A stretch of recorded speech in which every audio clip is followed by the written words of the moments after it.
Hello, everyone. Welcome to Phone Transformer. In this video, I'm going to show you how to make your phone vibrate on silent mode. Before we start, please make sure to subscribe to my channel. I work hard and spend a lot of time to create them for you. Alright, let's get started. First, you need to open the Settings app on your phone.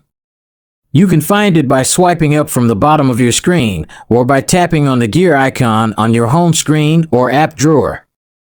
Once you're in the Settings app, look for the option that says Sound and Vibration and tap on it. This will take you to a screen where you can adjust the sound and vibration settings of your phone. Next, you need to tap on the option that says Vibrate for Calls. For our purpose, we want to select Only when silent.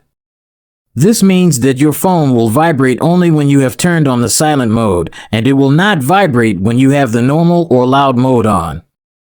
To turn on the silent mode, you can either use the volume buttons on the side of your phone. Now, whenever you receive a call, your phone will vibrate instead of ringing. That's it for today. Thank you for watching.